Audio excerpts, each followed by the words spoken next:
All right, thank you very much. Hopefully everybody had a great break, got through their 100 emails that were waiting for them while they were paying attention to sustainability. We've got a jam-packed session available for you guys today, and we're getting ready to kick into our second session. Our financial reporting and accounting update has been one of our tried and trues, and I know we all look forward to hearing from our panel each year. This go around, we have Carlos Bravo, a partner in audit services from RSM, who is going to be the moderator for this discussion. I believe you have a very lively group. Should be an awesome discussion. I'll ask Carlos to introduce himself and his panel, and then we'll kick it into gear. Take it away, Carlos. Thank you. Thank you very much. And good morning, everybody. I wanted to thank everybody, including the panelists and for allowing me to be here moderating. It is an honor. So as a brief introduction of myself, I'm audit partner in I'm located at the Miami office for RSM. Been in public accounting, I would say more than 23 years, started at the Big Four. I currently serve SEC companies, registrants from large accelerator filers to small reporting companies, not just in South Florida, across the U.S., Latin America, and the Caribbean, for that matter. So again, pleasure to be here. So with that being said, I'll ask Sylvia as a first panelist to introduce herself. Good morning, everyone. I'm sorry that I look like my panelists told me that I look like I'm in this matrix. And I am on the West Coast and it's still dark out. But I'm very, very happy to be here with my alma mater. I graduated from the law school. I won't tell you what date, but I graduated from the law school many years ago. Just by way of a brief introduction, I started my career in law in Miami. In international matters, went in-house and while in-house with Chevron, in the midst of a pretty significant corporate crisis, I was asked to move from the legal department into the business area of the company to lead our corporate responsibility. And that's where I've been since the beginning of 2000. Currently serve as the Senior Vice President and Chief Environmental, Social, and Governance Officer for the Royal Caribbean Group based in Miami. Well, thank you, Silva. Rich? Good morning, everyone. My name is Rich Good. I'm a partner at Alvarez & Marsal, professional services firm, and I'm one of the leaders of our ESG services practice. Prior to my time at A&M, I worked for EY for about 10 years. I was also in our ESG services practice there and helped found and build that practice over time. But prior to that, I was actually in industry. I was Chief Sustainability Officer for a company called Lucent Technologies, later became known as Alcatel-Lucent. So I've taken ESG from both sides of the fence, both from the client side as well as on the professional services side. And while I didn't go to UMiami, I am an adjunct member of the teaching faculty at Harvard University, where I teach a class on supply chain, ESG in the supply chain, as well as greenhouse gas emissions. I'm happy to be here with you today. Awesome. Thank you, Rich. And last but not least, Jess. Good morning, everyone. My name is Jess Dow. I am a director in PwC's ESG practice. So I have been with the firm for 11 years, 10 of which were in sustainability. I had an accounting and engineering background from Lehigh University and started actually in audit at PwC. Then I found my passion with the sustainability world and so moved into our sustainability group at PwC about 10 years ago. I focus on helping companies at the beginning, especially assuring ESG information. So some of the big clients like Tiffany & Company, Etsy, Johnson & Johnson, where we assure their financial statements, we can also assure non-financial metrics like diversity, carbon footprint, any of those types of non-financial metrics. I was also able to, in 2017, work in Amsterdam for a year with GRI, the Global Reporting Initiative, and the United Nations around how businesses should be responding to the SDGs. So that was a really great experience. I came back to the US after that year-long project and now focus on both strategy projects, how to move forward clients' ESG agendas, and think about different decarbonization activities and aspects that they can implement into their programs. So looking forward to the discussion and hope there's lots of questions from the group as well. Thank you, Jess. Well, as you guys see, we got plenty of thoughts here that we can share with all of you, and we hope this session is very meaningful and kind of tickles your brain as to what we believe it's in the infancy of for some regulatory aspects of it. So I guess I'll ask the first question. I guess I'll start with Jess now. So as part of the introduction, to the financial reporting topic itself, which is what we're talking about here, because we all know environmental, social, and governance can be a very long and broad topic. But what does it really mean when we say ESG, and how is it impacting businesses every day now in today's economy? Yes, so ESG is so broad. I think we can look at the spectrum of different ESG topics and it's completely overwhelming. One of the first things that we really do with our clients is to think about what is most impactful to your business. So if you are a brewery, water conservation or water use is a very important metric for you in terms of ESG. If you are a chemical company, waste disposal and managing hazardous waste, that's very important. So I think there's a great starting point where you first start to look at different environmental and social topics and think about that broad universe. Then you think about what's impactful to your company and where you can really make a difference. And that's the best result of thinking through ESG is how do you tie it into your business strategy as a company so that you can move forward and collaborate between the different ESG departments, finance teams, and the executives within your organization. Yeah, thank you, Jess. I guess, Sylvia, you should have quite a bit of story around this in your business. So would you mind sharing with the group what does ESG means to you and the economy and how is impacting your business precisely? I think Jess has very well described what ESG should mean for companies. For the Royal Caribbean Group and for any public company, really the starting point is conducting a materiality assessment. And that materiality assessment looks at the issues that are important to all of the company stakeholders, not just investors, but civil society, employees, business leaders, academia, et cetera. And you plot them against issues that are impactful and to the business and impact the financial and operational performance of the company. Once the company has a good sense of which issues are material, those issues are framed the way the company reports annually and throughout the year to its stakeholders. But it's important to note, Carlos, at this point, when I say material, and this is something that is a subject of constant debate and clarification, I'm not using the word material in the context of SEC materiality. I was just gonna, okay. Yeah, it's important, and there are some issues such as climate change and human capital, as the SEC is now signaling, that may fall into the realm of SEC materiality. But important in the ESG realm does not necessarily mean material in the SEC realm. Interesting. That I'm sure that's going to have an impact also eventually how the SEC will evaluate, how companies are doing it for sure. Rich, how about for you, what does ESG mean to you, and what can you share about your experiences with impacting businesses in today's economy? Sure, sure. So I don't want to repeat the excellent answers Sylvia just gave.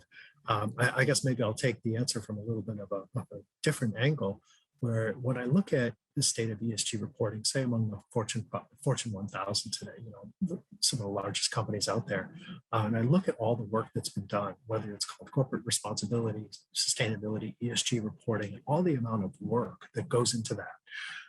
The thing that strikes me is all of that so far, at least here in the US, is voluntary. There's no real regulation that says thou shalt report on these issues, or as Sylvia said correctly, starting off with a materiality assessment. It's all been done voluntarily, but businesses only do things when it makes sense and there's a business case for it. So we have to take a step back and look at the stakeholders. And to me, it's the stakeholder groups that is really sort of an interesting conversation and how that's going to change over time.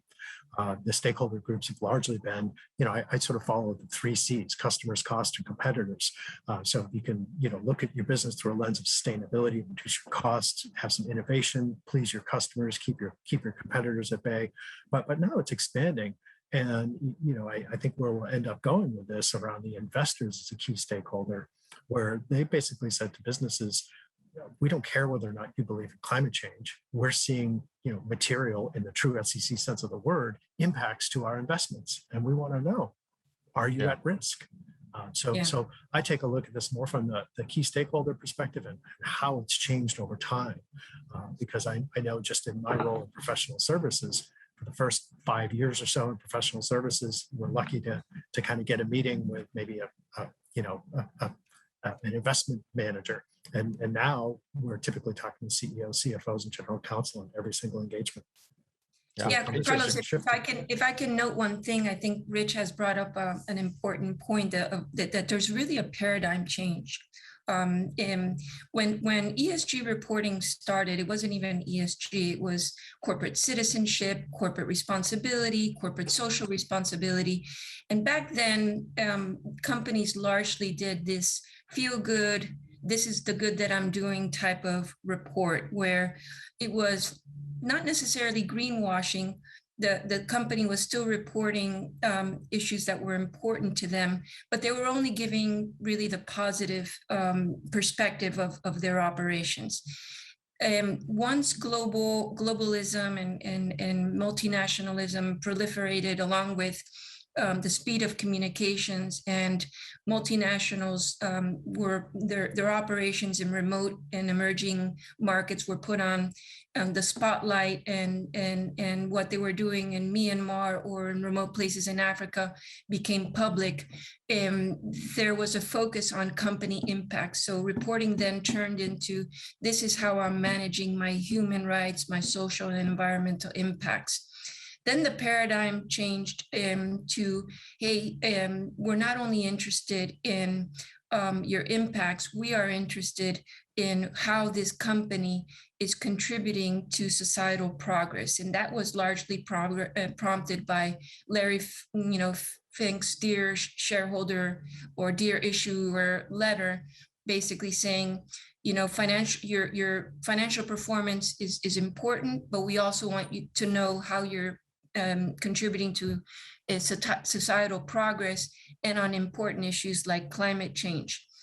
And take it to one step further, which Rich was alluding to, now there's a convergence of, and regulators are looking at and comparing regulated and non-regulated reports to say, okay, if you're disclosing XYZ on your ESG reports, why are you not disclosing the same in your regulated SEC reports?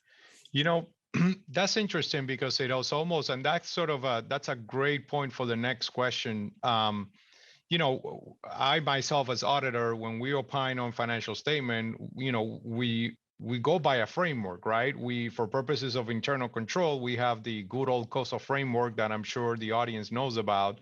And also, as far as accounting principle goes, the auditors, when they perform attestation, it's either US GAAP, IFRS, or whatever the framework of accounting the registrant has in the case of an SEC or non-SEC for that matter. So I guess I'll point this question to Jess, because I know she mentioned she's worked on some assurances around this. So I guess how would you categorize or mature is the framework around ESG? Because absent of a framework, it almost sounds like companies may pick and choose what sounds better, right?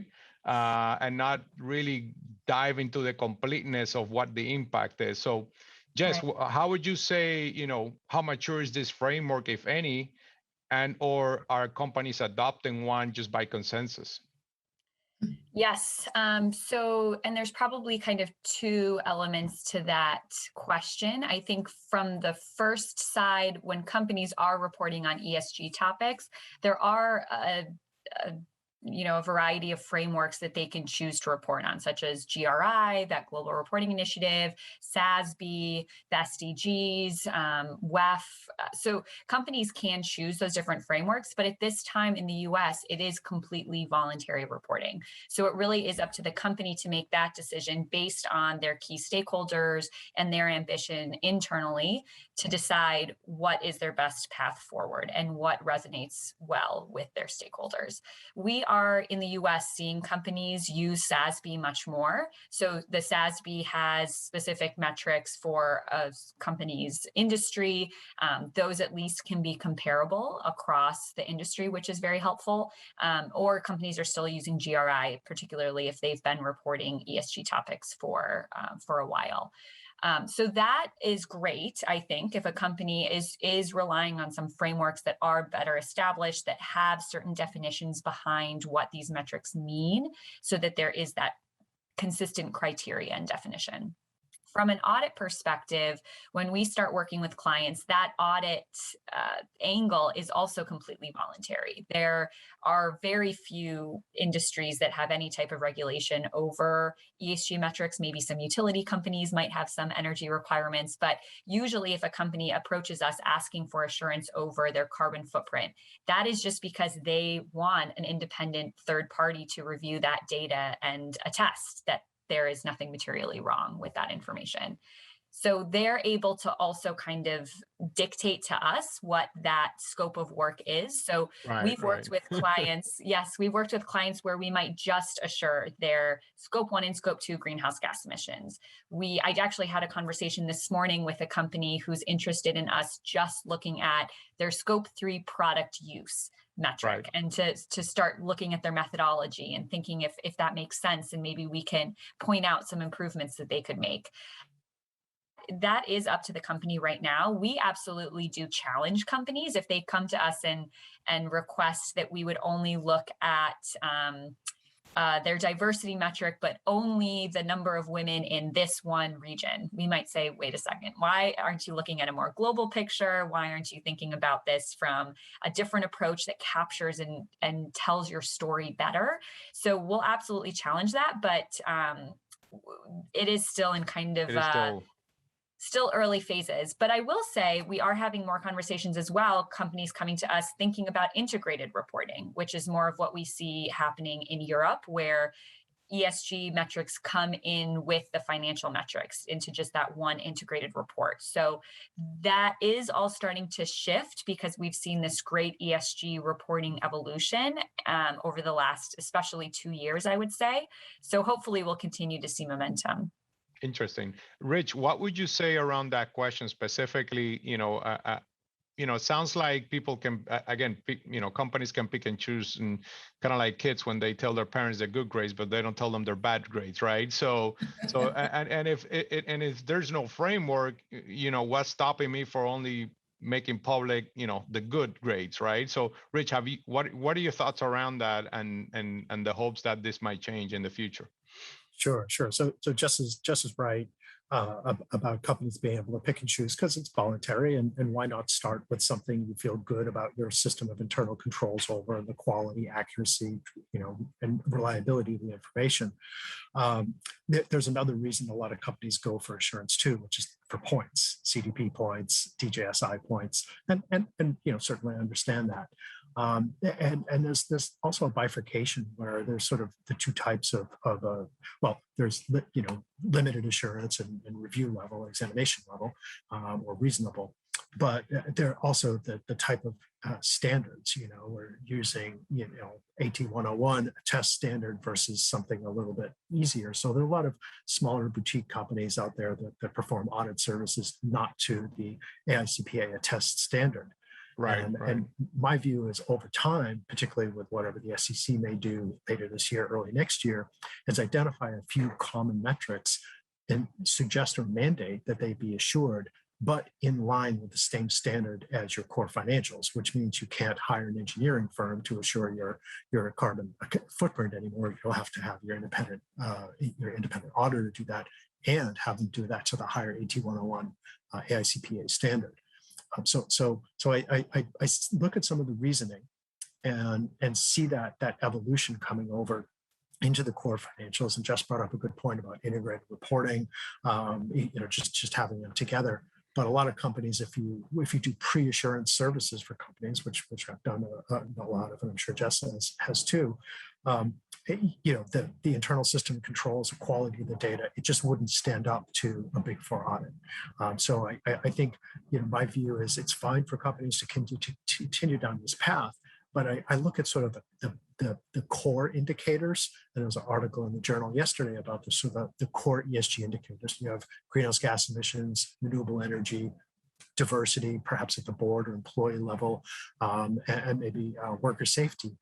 So the core ESG metrics that are common, I call them usual suspects. No matter what your materiality assessment says, that's going to be on there, those core metrics. Getting more comfortable with having them hold up to an investment grade assurance.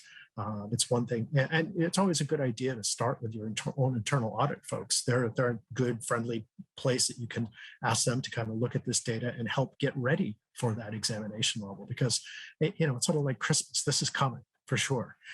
So Sure. Best to start to get ready for it today at the level that you're going to need to pass an examination level audit. Great, thank you. Let's see how now we can bring this down to the financial reporting itself. People think it's just purely disclosures, right? Yeah, like we see the news, Amazon said they're going to reduce their, pollution, fossil fuel, whatever, by X by Y year. But what does that mean beyond just disclosure that, right? So as we look at whether it's SEC, US GAAP, or even the FASB, actually, I think the FASB is in the process of proposing more disclosures about supply chain contracts and so forth, which directly or indirectly may have something to do with this or not. I just don't know. But perhaps I'll start with Sylvia. How do you see this really impacting beyond the disclosures into your balance sheet or the estimates that you have for that matter? Okay, well, just on a side note, because it was haunting me, I was looking at Jess and I say, who does this woman remind me of? And I'm happy to report that she reminds me of Ann Coulter, but she's the nicer, kinder, and gentler version of Ann Coulter. And I'm happy to be with her on this panel. But on Rich's point on this is coming, this is what we are really looking at, not just with respect to reporting, but beyond reporting and why. So, the SEC and the US market has generally taken a very, like everyone has said, a very voluntary, laissez-faire approach to reporting. But the SEC has signaled already that it is looking at regulating disclosures around climate change and human capital disclosures. It's also set up a task force on ESG. And I think a lot of public companies have received recently a Dear Issuer letter. Please explain why your sustainability report says X, but your 10K says Y. So they are looking at this, and it really behooves everyone, like Rich says, to prepare for this. On another front, the EU is working quite broadly and quickly on regulating EU disclosures also. And while it generally applies to EU listed companies, there's a question as to whether those regulations will apply to US companies with EU subsidiaries. And they are looking at disclosures way above and beyond climate and human capital, and looking at a broad spectrum of ESG issues as well as management issues. You know, how we're managing impacts, due diligence, what policies you have, et cetera. And then the third front area that we're looking at very deeply that goes beyond reporting is board oversight on ESG issues. We want to make sure that our board, as well as board committees, are looking at those ESG issues which pertain to their remit, whether they're in the governance committee, the audit committee, or a sustainability committee. But it is clear that there's an expectation that the board have oversight on these issues, and we're seeing that it's impacting annual shareholder meetings and proxy season voting, where those directors are either voted out or, as we recently saw with Exxon, certain board members were integrated into Exxon's board with ESG expertise. So board oversight is key. In the past, board oversight on any issue has been driven by in a shareholder-centric manner, and now board oversight has to be much more on a stakeholder-centric manner, looking at a more holistic view on how ESG impacts the financial performance of a company. For sure. Thank you, Silva. Jess, you mentioned earlier you've done some work around this. You know, me as an auditor, let's say, you know, a company has a derivative which is including forecasted transactions on fuel, like you will see that perhaps on, you know, on an airline for that matter. But at the same time, they turn around and they're announcing that they're going to reduce their fuels. And not that I want to get into the derivatives in this panel, but it does impact on the probability whether you're going to use the fuel you're hedging or not. So, what have you seen with regards to any work that you've done on major companies? Are they linking whatever decision they're doing into the ESG into the financial reporting itself? Yes, so we are absolutely having many more ESG conversations with the finance group at the table. That's a big shift from 5 years ago, where we might meet with a sustainability manager on their own. And now we are speaking with the controller, the whole financial team, potentially the CFOs involved as well. So I do think that bringing that full group together for these ESG conversations helps with the ties. Also, from an auditor perspective, if our team is the auditor, the financial statement auditor for our clients, of course, there's a very strong connection with different financial folks within an organization. So we're able to look at different efficiencies and links in the organization much more clearly, and then help make sure that we can establish those different impacts as we pull different levers from an ESG strategy perspective to tie to the business. Awesome. Thank you, Jess. Rich, any other examples on the financial reporting impact that you can think of what you have worked with, or? Sure. So as people have pointed out, you know, just the level of conversations, and even when I was in industry as a chief sustainability officer, I didn't report to the CEO. I was a couple of levels down. That has really changed, and I'm seeing it more often up in the CEO, CFO range. And as Jess points out too, most of the conversations are the CFO is, or at least chief accounting officer, at least involved. You know, the conversation has kind of gone from, I sort of call it the stages of grief, right? You know, you have to go from shock, denial, anger, depression, and then finally acceptance. And that's what the CFOs have to go through, that ESG is coming for your 10K and your financial statements. So So, you know, I've used that to diffuse that line to diffuse some tense conversation with CFOs before. Yeah, there are some companies that are trying this, and Sylvia brought up a great point that I totally forgot about. How the SEC is looking to say, well, you say these issues are material in your, you know, your sustainability report, but over here I don't see any of the same listed. What's the linkage? And I think the WBCSD did some work a couple of years ago. They said that the amount of companies that have true linkage between their ESG and their financial report is only about 8%. So there's a long way to go. And then, you know, of course, there's sort of the annual climate barometer that EY, when I was there, was putting out that kind of showed the companies have an awful long way to go. The sort of the quality and depth of reporting of material ESG topics, you know, really has not fully become embraced, because I think there's a lot of a lot of sort of angst, really, and still maybe people stuck in the denial part of their stages of grief that you know, you could actually provide assurance over these sort of metrics. But you know, really, when you look at it, a lot of them are very, very quantitative. Greenhouse gas is quantitative. Certain diversity statistics are quantitative. You know, worker safety, quantitative. And you know, one thing I know, you know, Criteria loves to have quantitative things to work with. So this is very doable. And again, hearkening back to the stakeholders, you know, I was asked, well, why are we doing this? Whenever a client calls me first and says, hey, we need to calculate our carbon footprint, what can you do? How much will it cost? It's like, well, let's have that conversation second. Who's asking for it? How are you going to use it? And I think the same sort of philosophy can be used in financial reporting of non-financial metrics, which is who's asking for it and how are they going to use it? How can I structure my internal system controls, data reporting, collection, and assurance in a way that's decision useful for those stakeholders, rather than just doing it to do it. Absolutely. Absolutely. Thank you.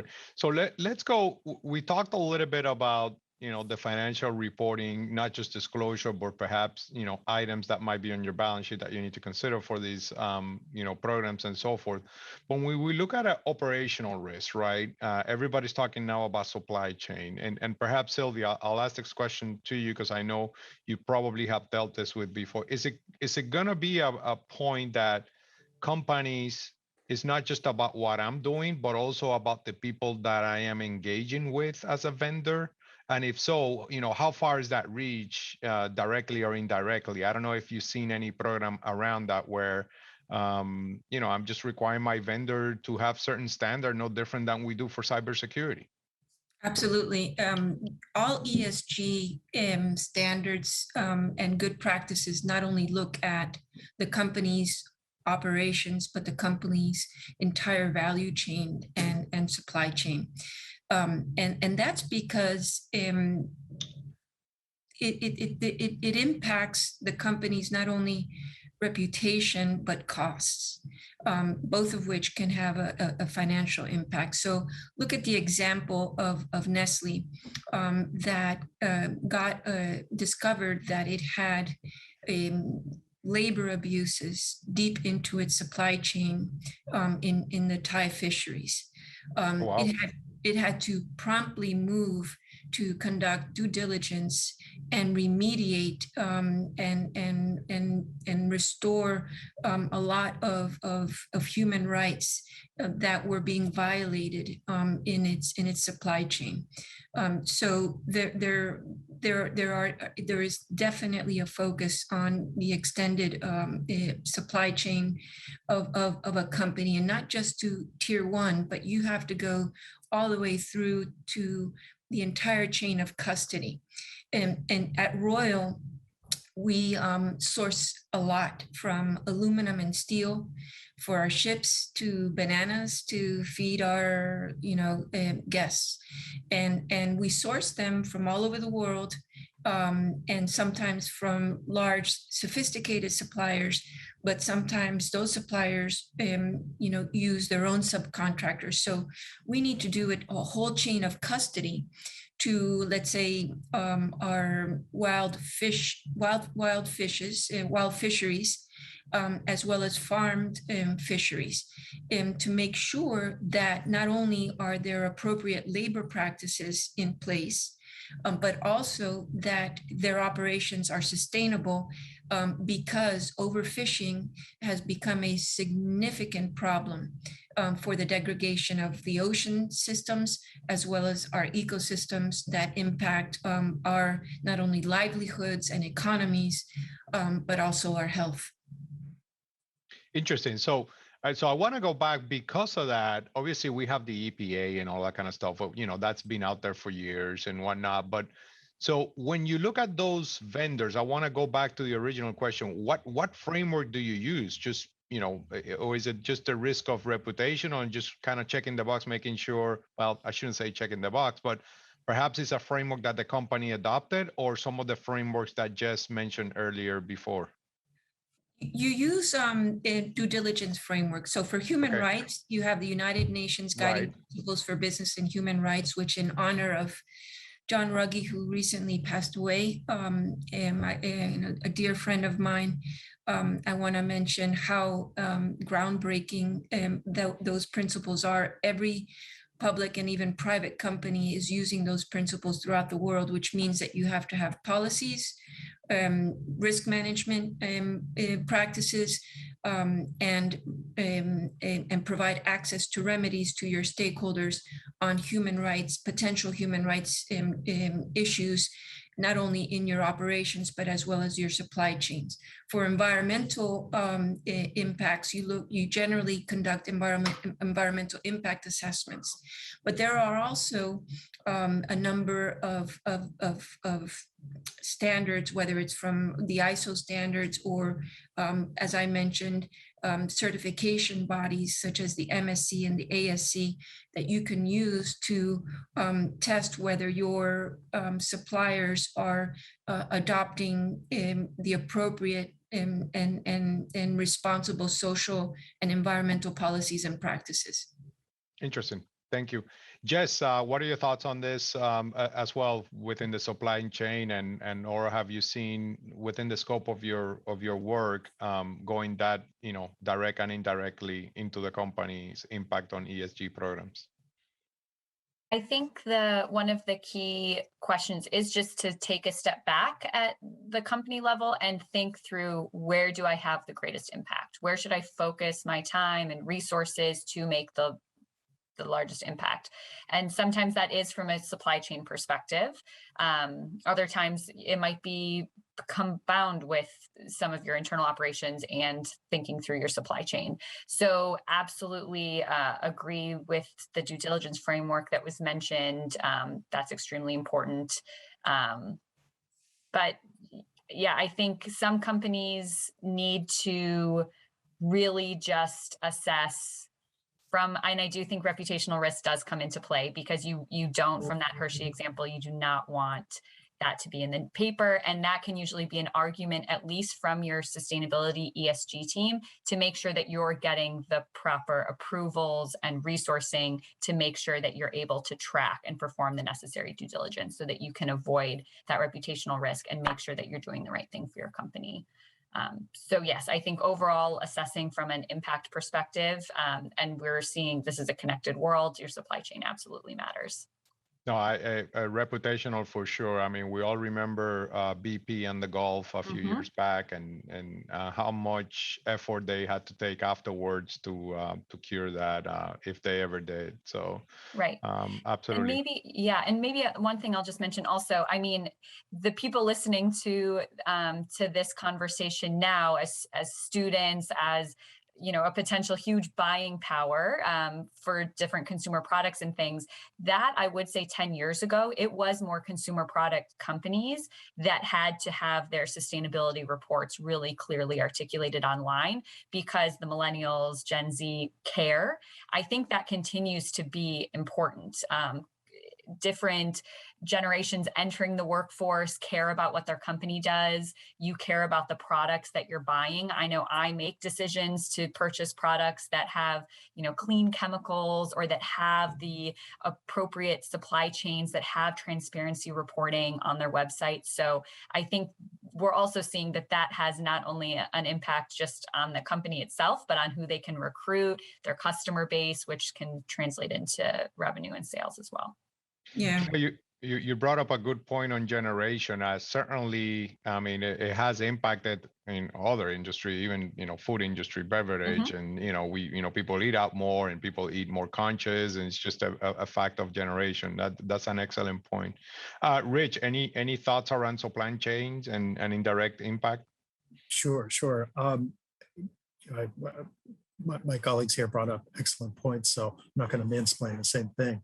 But I think I'll take it from the perspective of transparency.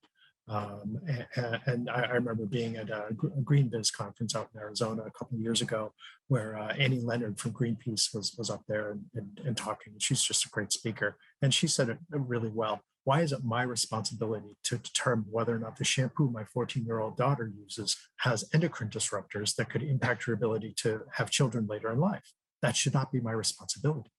And so I think what we're talking about here, supply chain, we talked about risk and everything else, I totally agree with. But I think there's two things, transparency, like Nike has sort of their tag, here's where this product was made, here are the materials, here's how we treated the labor, the labor force and so forth. That kind of transparency is becoming increasingly important. As with products, that go on your menu, so food and health and beauty care products, things like that. And the other point I think I'd bring up is this is a great opportunity for ESG leaders to work with different groups across the company, to really pull everybody in, because you can tell when you read an ESG report whether or not ESG is truly integrated across the fabric of a company, or if it's, I don't want to say window dressing, because people work really hard on this, but right. Just not integrated, just something that it's almost a compliance exercise and I have to check it off. Yeah, that's a great point. I can certainly see that happening. I mean, I'm sure it has happened over the years with cultural diversity when it started. Some companies took the checkbook approach. Other companies have taken a more holistic approach into embedding that into the culture of their business. And you can see clearly the results are totally different when it really comes from the top, as opposed to a matter of, well, I got to check the box on this so I look good. Absolutely. Yeah. And Carlos, there's a third category, the silent approach. No one is under the radar screen. Look what happened to the silent giant, Exxon. Its board got ousted and replaced. So great point. Everyone's under. Everyone's no place to hide. There is no place to hide. There's no place. Yeah, no, but in all fairness, I think over the years we always thought this only impacts oil industries, right? But it doesn't. I think we just covered some of the impacts on the supply chain, who you're doing business and what, even shampoo bottles, for Christ's sake. So I mean, I think at the end of the day, people are paying more attention. I think that's a fact. So let me ask now more into the financial reporting when we get into perhaps SEC registrant, where you have to have an integrated opinion, which always, it also includes internal control. And whether it does or it doesn't, still, the COSO framework is something that private companies use as a framework for internal control. So how do you see, and Jess, I'll start with you. How do you see internal control assessment that a company does being impacted by this, as ESG programs are also at the same time being developed? Yes. So 10 years ago, again, I mean, we would go in and speak with a sustainability team, ask them for support. If they were reporting 100 million metric tons of carbon emissions, we'd say, okay, can you prove it? And they were like, what? We have to prove that? We just calculated that. So I thought that was all we had to do. So there's been a big learning curve, I think, to get up to speed, to make sure that there is the supporting evidence, that there are there's a process in place for the company to identify risks at the different points of collection so that you can implement controls. It was not a language that was necessarily spoken within the sustainability teams, like it was at the financial level. So that has changed. Now we are definitely speaking with companies, like I mentioned, where finance is already involved with these conversations. So they're they're starting to ask about controls and where the risks lay so they can make sure that that ESG reporting process is more robust and it has the review on accuracy and completeness included. But we also were working with very mature companies that have been reporting ESG topics for a decade. And we're still doing data quality work with them kind of behind the scenes to make sure that they have a documented process and they've thought through those internal controls. So I think kind of the bottom line is there's a lot of room for improvement. And one of the large catalysts is just because investors have very vocally stated that they are making investment decisions based on non-financial data, ESG data. So some of those large institutional investors like BlackRock are saying, we may not invest in companies that have a poor ESG score. And they've started to do that. They've started to kind of act on what they've said. So that it's one thing to just report something. Now that the whole company is a bit more invested in this ESG information, they need to make sure that it's accurate. And that's where internal controls really come into play. So I think that's a great intersection of this topic for our whole panel discussion today, that finance is absolutely important in the sustainability world. If you can speak both languages, you are very dangerous, which is No, absolutely. And I believe one of the recent SEC speech was kind of like with regards to that. You know, you got the right hand saying one thing, is the left hand aware of it? And I can, just as a simple example, if a company, you know, discloses that they're going to get rid of, you know, X amount of fleet or X amount of properties, just because of whatever they are, you know, perhaps in a place that they shouldn't be, you know, what does that mean for asset impairment consideration, right? When you're depreciating that asset 30 years out, when you just said to the public that, you know, guess what, we're going to be out by 2025. So that's one of the examples. But as I step back right now, I've had interactions with my clients that, you know, some of them have said, well, the only framework for financial reporting at this point is the contingency framework where, you know, I might get fined by the EPA, but that's just simply not true anymore. At least that has been my experience. So I guess I'll ask Rich, what about on your assessment?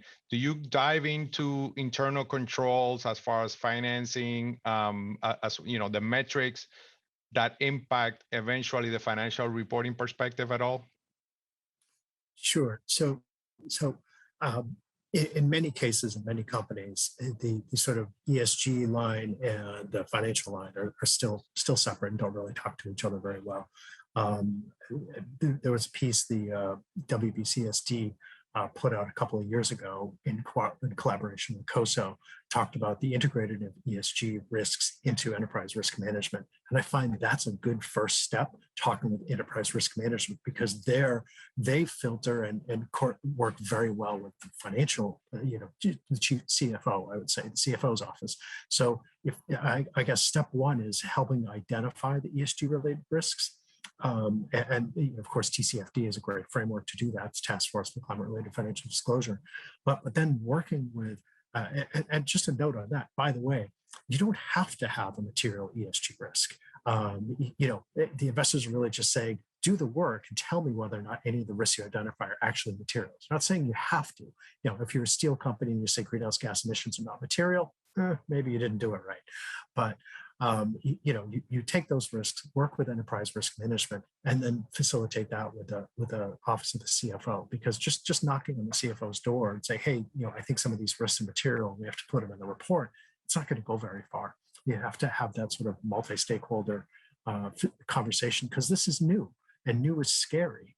You know, pain is a resistance to change. So, you know, typically the CFOs say, well, what do I have to do? You know, tell me about compliance. And compliance is not just about meeting the letter of the law. It's about meeting and exceeding expectations. So I think having that lens of enterprise risk management and the finance folks really helps understand, yes, I understand what this risk is. I've defined it. It has an owner. There are contingency plans. We're going to have a risk treatment, or we're going to transfer it. We're going to accept it. We're going to seek to mitigate it, exploit it. And then how do we report on it, just like any other risk? And I think you know, BlackRock did say it well. Look, climate risk is investment risk, and that's all you really need to say to start the conversation. Yeah, no, absolutely. I think Sylvia touched upon the importance of corporate governance over this, and I think that's where it starts, right? Accounting and finance and even auditors, we always pay attention at the tone at the top because that is the culture that trickles down, and we do pay significant attention to that, just because that is the culture, that is the environment you set from the top. So it's fair to say that if any company has a corporate oversight that is really paying attention to this, it's fair to say that that culture is trickling down.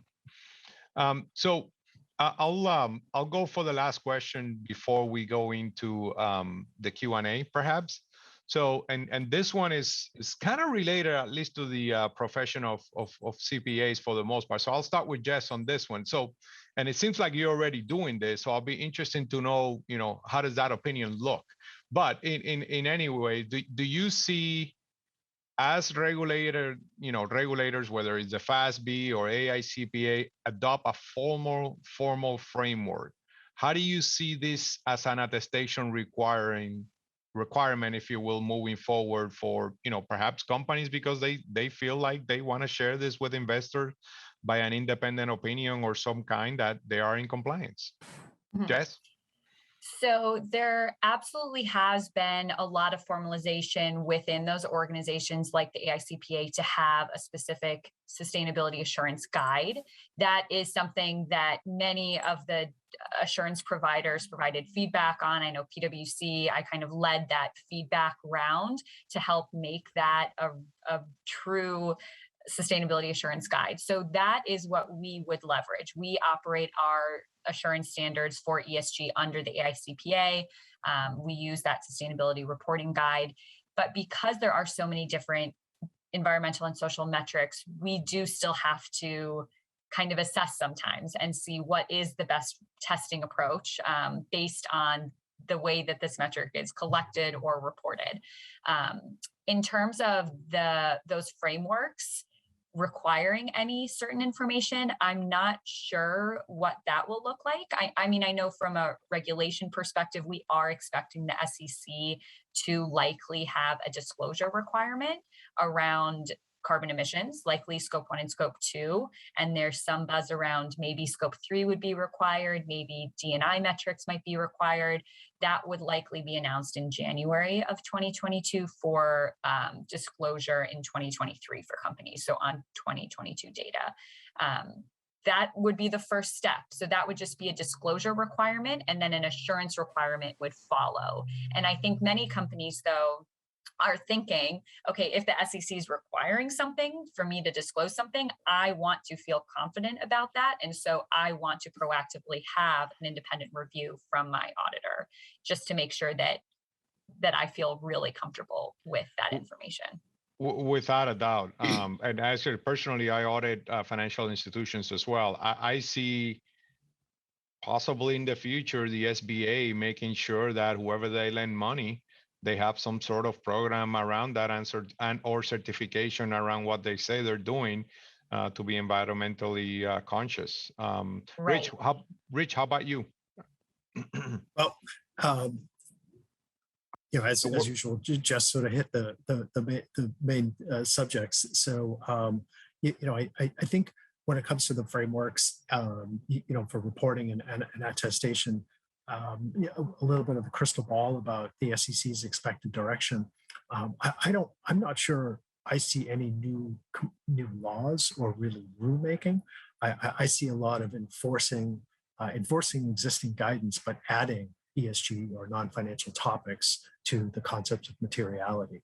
So similarly, like when the conflict minerals law came out, the other section 1502 of Dodd-Frank, the SEC didn't tell people you have to use the OECD due diligence guidance. They said you have to use an internationally recognized framework for supply chain due diligence.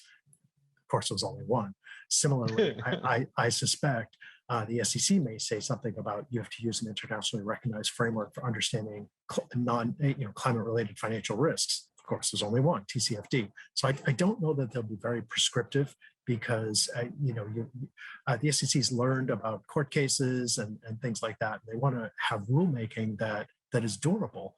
And just by tightening existing disclosure, disclosure frameworks and material, concepts of materiality, I suspect those issues that just pointed out will be picked up, and it's you have to at least if not report or explain, disclose and assure. And the report or explain is a far looser standard.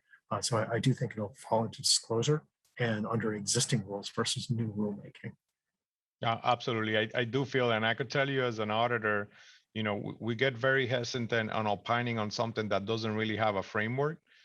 Because the independent side of things kind of, not that it gets tainted, but it's very difficult to frame, the standard, if you will. And that's what AUP is for, right? Yeah, but AUP is whatever you tell me to do, I'll do it, right? So, which is a different story. It goes back to the first question. There's no framework, so.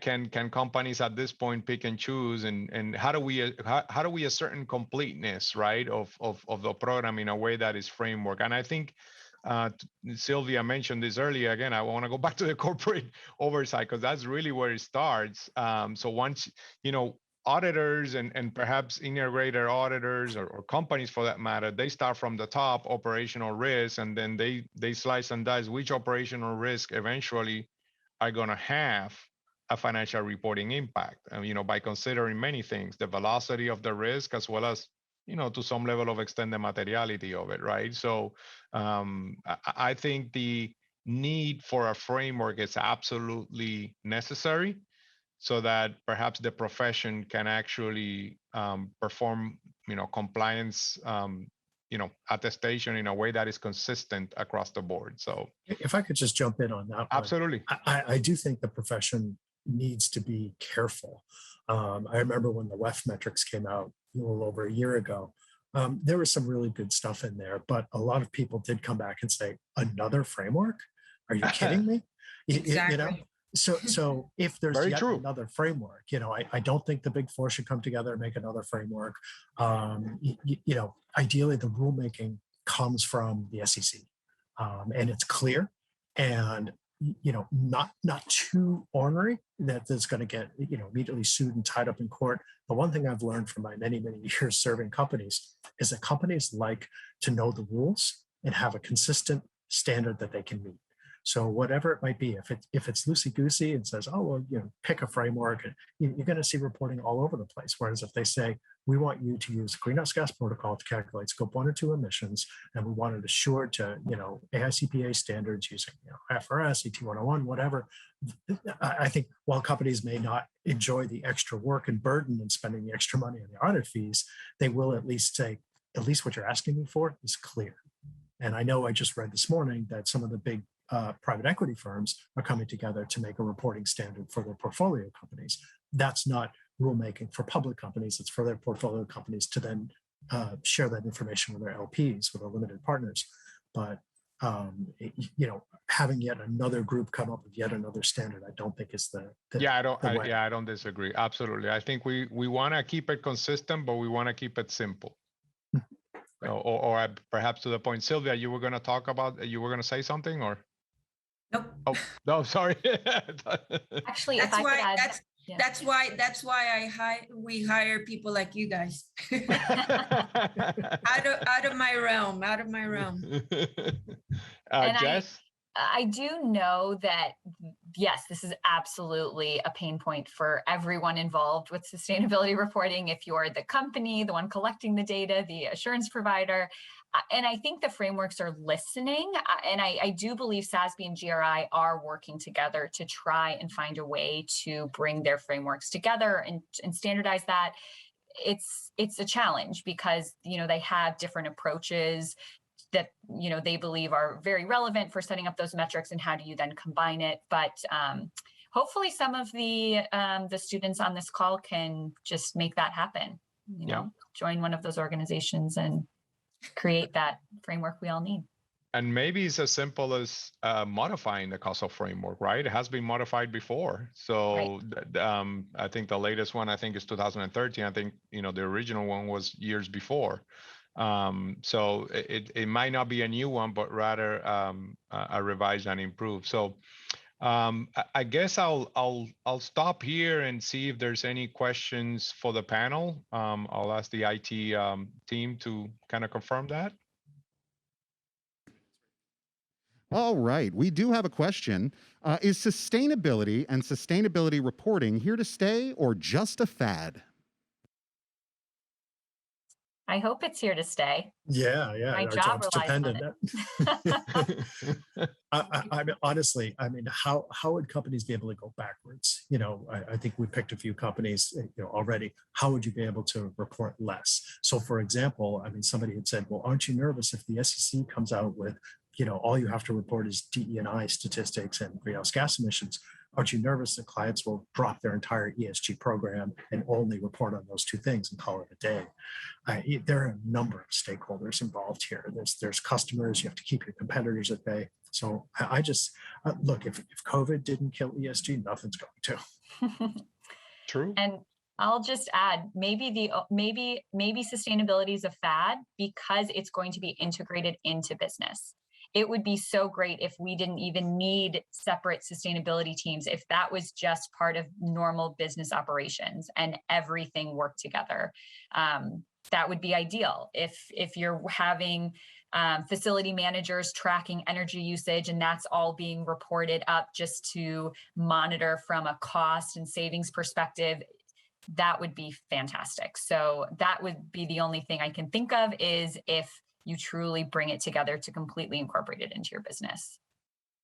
The only thing I would add, and here I have to differ a little bit with my panelist, Jess, that yes, you're right that ESG needs to, the company strives for is full integration into the business and full integration into board and senior management decision making. However, you do need, just like you have a strat planning function, just like you have a financial planning function, you need a sustainability lead that will create the playbook, create the plan, the targets, et cetera, working across the organization to make sure that not only, that everyone is working off of the same playbook, and that there are policies and processes in place to set targets and measure progress against targets, and ultimately create the reports that we're talking about. Excellent. So we do have another question. I audit small businesses 5 million and under. What advice do you have for my clients that ask me if they should care and/or do anything with respect to sustainability reporting? I'm happy to take a first shot at this one because the company I'm working with now, Alvarez and Marsal, we do work with a lot of portfolio companies, so small $5-10 million companies, and their typical response to ESG is, look, I know it's out there, I know it's important, but we're not publicly traded, so I don't really care about the Larry Finks of the world.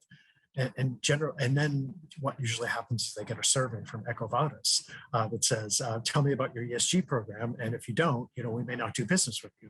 So you may not have the financial or regulatory pressure, but you're going to have the customer pressure, because as these larger companies continue to evolve their ESG programs, as we already talked about earlier, the supply chain, and as Sylvia said, tier 1, tier 2 suppliers, even deeper, it's going to be increasingly important to them to understand their suppliers and what you're doing. So if you're a small company, you should at least look at what I call the usual suspects in terms of ESG metrics. Measure your carbon footprint. You may not need your auditor to assure it, but at least measure it.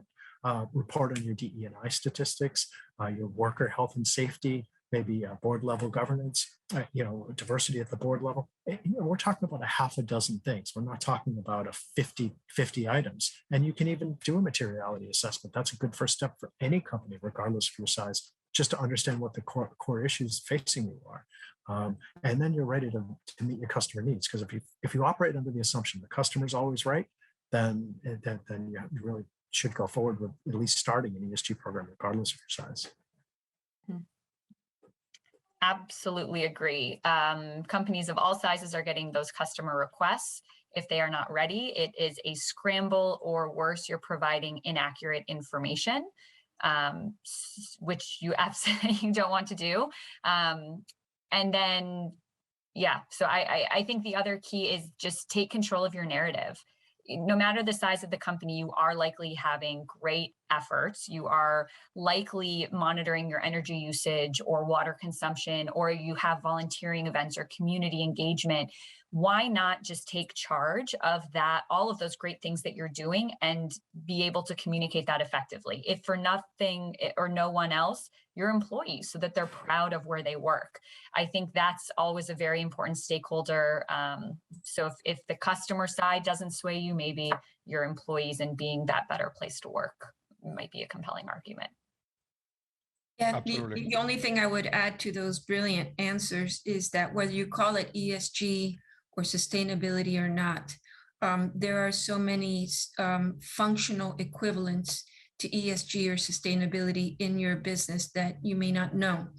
In the context that we're operating today, we are in some respects operating in a resource constrained or a resource sensitive world, whether it's regarding greenhouse gas emissions, your sources of energy, or water usage or waste management. All of those things impact your bottom line.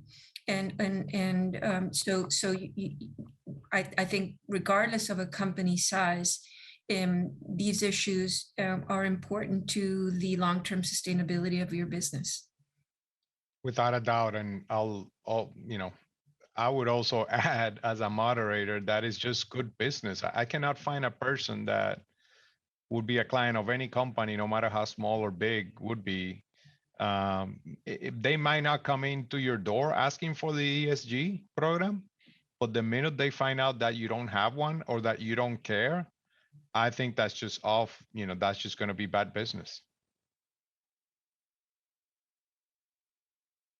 Any other questions? Yes, one more question, and this one's going to be a doozy. For each panelist, what keeps you up at night related to sustainability reporting? I really want to use the quote I heard once, nothing keeps me up at night. I keep people up at night. But I can't really pull that one for size. It's for me, with serving our clients, it's our job is to be connected, informed, and responsive, and staying ahead of these regulations and changes. And there's so much velocity coming out of change that you want to make sure that the advice you're giving will stand the test of time and be useful regardless of what regulatory changes you might pop up. Jess?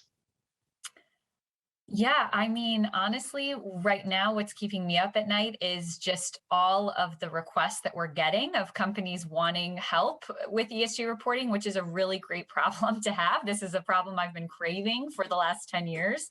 So it's not so much a problem. And I think Rich is right. It's probably the biggest challenge I see with ESG reporting is that there's so many changes. It's this constantly evolving area.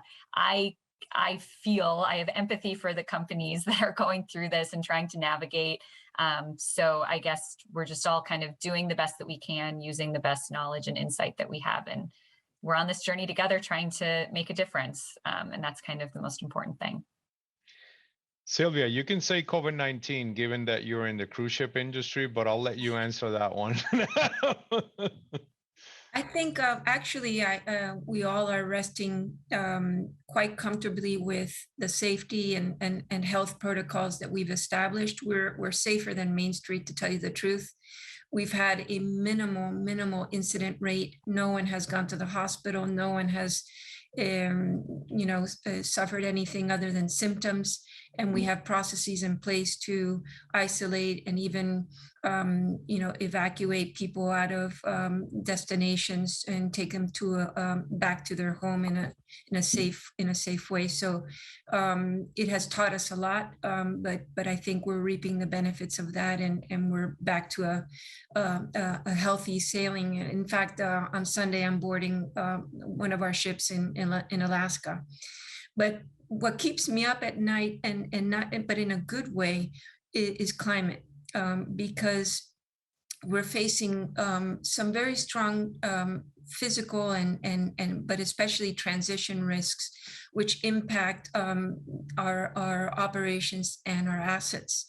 And so as we look at a fleet of of ships that are in operation, and a fleet of ships that are in the process of being developed, we need to look at our existing fleet to determine how they can be retrofitted to adapt to the transitions in technology and fuel and non-renewable energy sources that will help us curtail our emissions. But we also need to figure out what kind of investments or divestments, and these are significant, that we will need to make in order to move into towards a net zero emission ship. All right, thank you. Just to confirm, that was the last question, or do we have any other questions? That was the last question. Awesome. Well, I want to step back and thank all the panelists for providing excellent thought leadership and insight into ESG programs. And I would like to thank also University of Miami for allowing us to be here. And I guess that concludes our session. Great to be with you all today. Thank you. Thank you. Thank you, everyone. Thanks.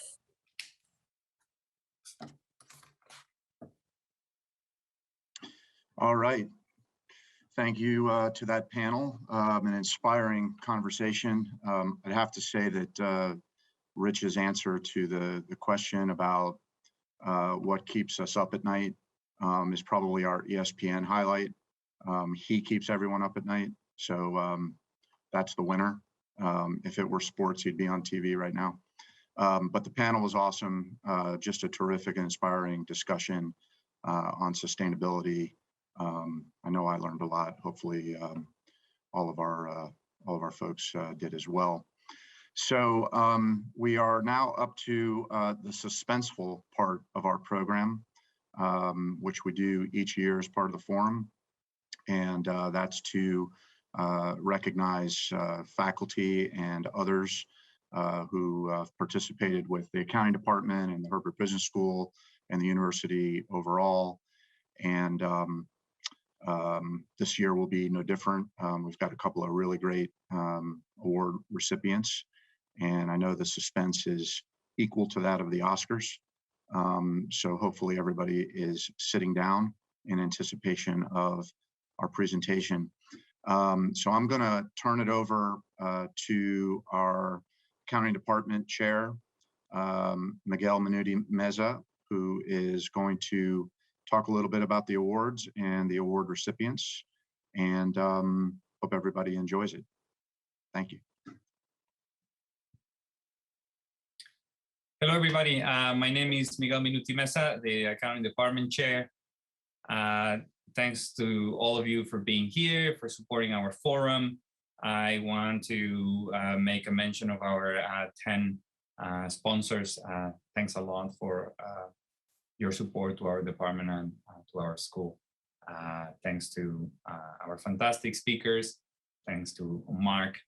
And I am delighted to be presenting our 3 awards. This year, we have a special award, and we created these to reward and mention the importance of members of our community that, although they are not alumni, they are not our professors, they have done a lot for the university.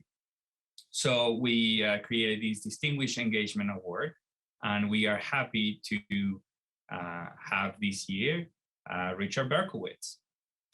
Congratulations. Nearly 40 years ago, Berkowitz had a vision of a firm that hired talented people and created an environment for them to build outstanding careers. Today, the firm and its Provenance Wealth Advisors and Bay Bridge Orion Real Estate Group affiliates continue to operate on these principles. Berkowitz provides clients with a comprehensive approach to income, estate, financial, and investment plan. It's a one-stop shop for professional services. And as a trusted advisor to clients in a wide range of industries, helps them define their goals, develop strategies, including strategic planning for closely held businesses, mergers and acquisitions, tax planning, financial planning, dispute resolution, fiduciary services. And not only that, is one of the greatest places for our other graduates to work. I teach an advanced accounting course, and every once in a while I see my graduates coming back that work at Berkowitz, and they tell me that they have a great experience.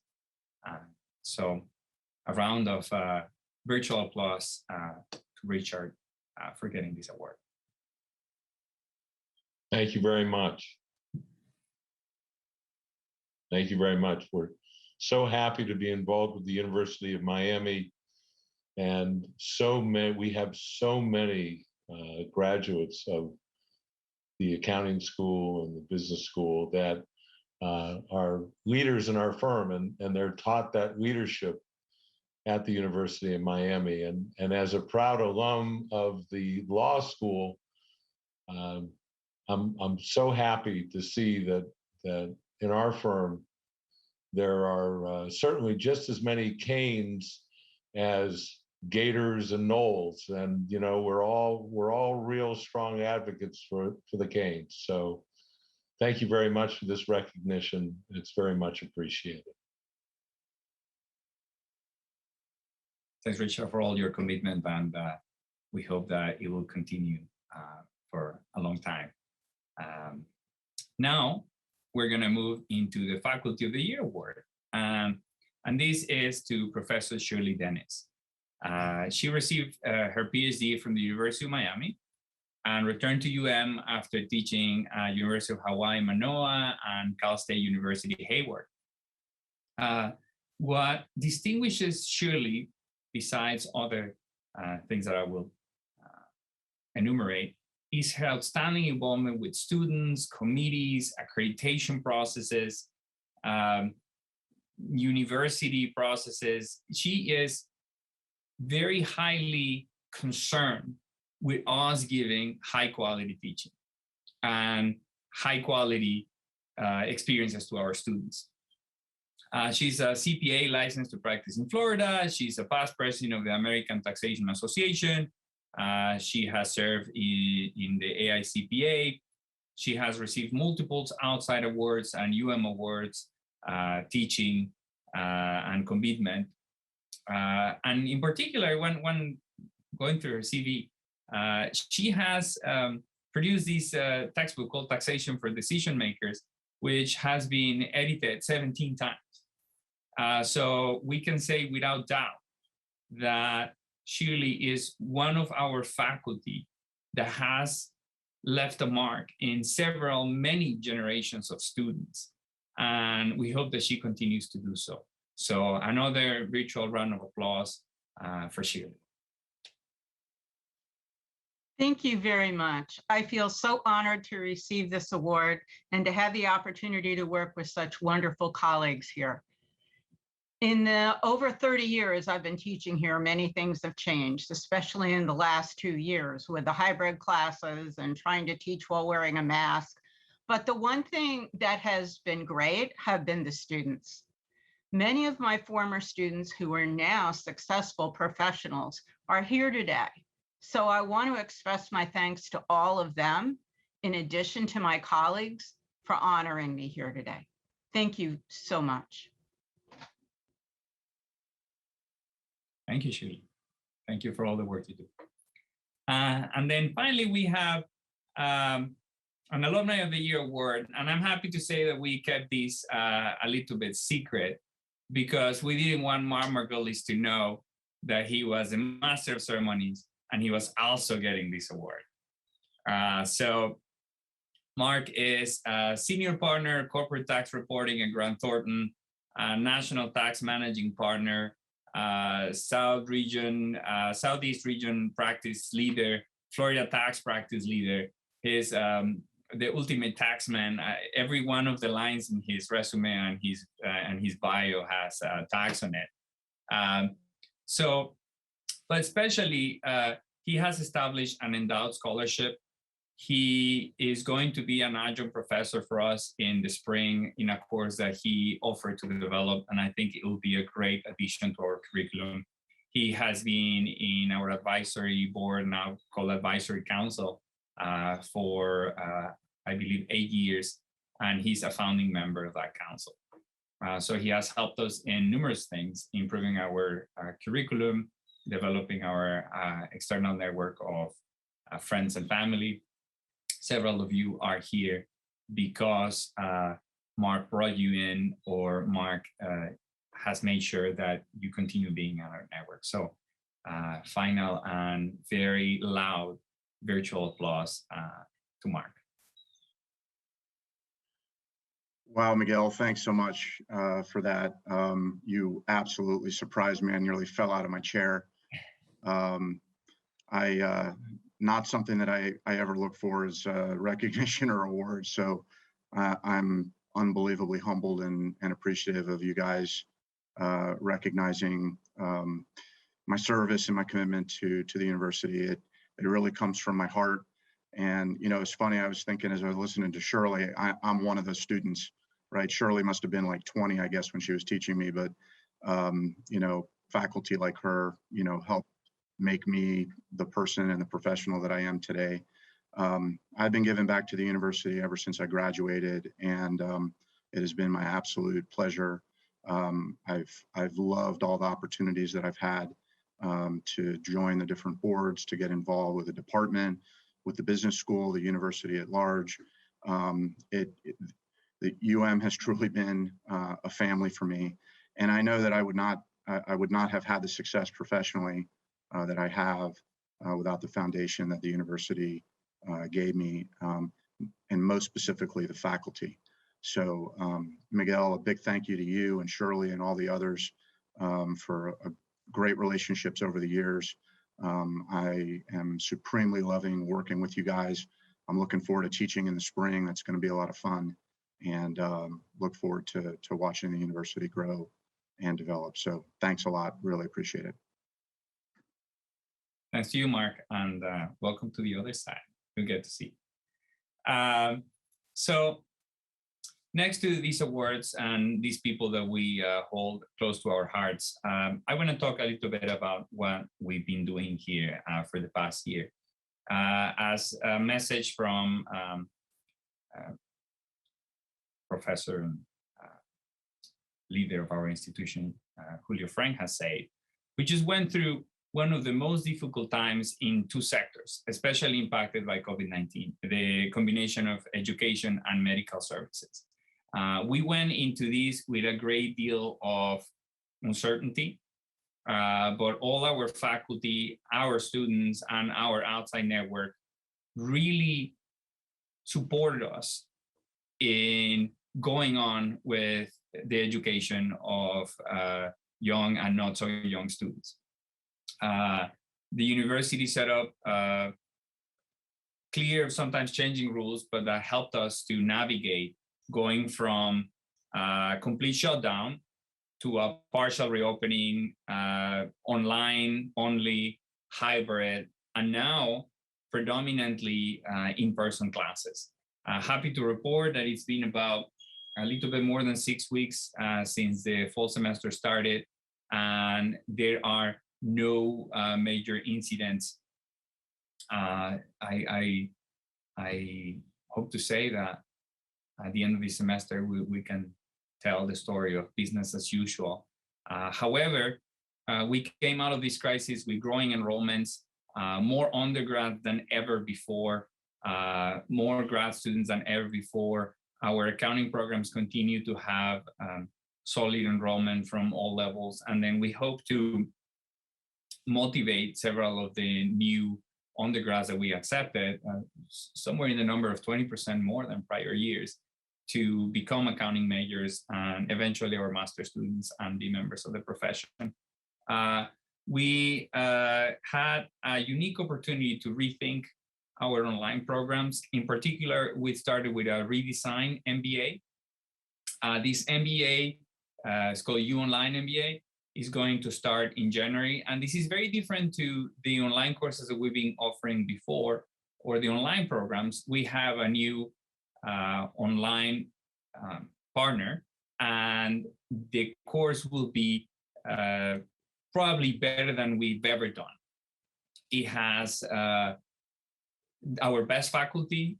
It has our best production team.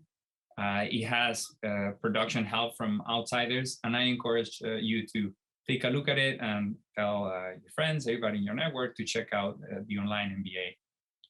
I'll be teaching in the financial course next to various team colleagues from all our departments. In the front of our faculty, I'm happy to report that Professor Bochke got tenure in our last cycle. You saw her earlier today. She's outstanding, and she's one of our very best faculty. She earned the Faculty of the Year award last year. We hope to promote 2 more faculty. They're in the process now, and we are optimistic. We trust in them, and then we trust that our school will recognize their many talents. We also hope to hire new faculty, new instructors. We're working on that to meet the growing and changing demands. We have successfully gone through the very first stages of a new bachelor's in science of accounting and finance. This is intended to create a new generation of leaders that have joint knowledge of accounting, finance, and also introductory knowledge of business analytics. So it's a very complete degree, and our first generation is going through. We continue our efforts to become focused on data science and sustainability. We have many data science courses. We are hiring faculty with data science backgrounds. We are involved in several research projects, in particular Professor Bochke, as you've seen, on sustainability and ESG reporting and the way these things have evolved over time. And then I'm happy to invite you to be on the look for new events coming. We hope that as soon as the restrictions lower and we start to see that, that we can welcome all of you to a cocktail hour and very many other in-person events. So without further ado, I go back to the program. Thanks a lot. Again, congratulations to our winners. And I look forward to have a virtual cheers for them.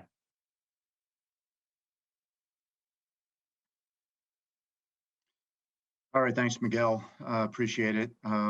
As I said at the front end, suspenseful, right? Especially for me.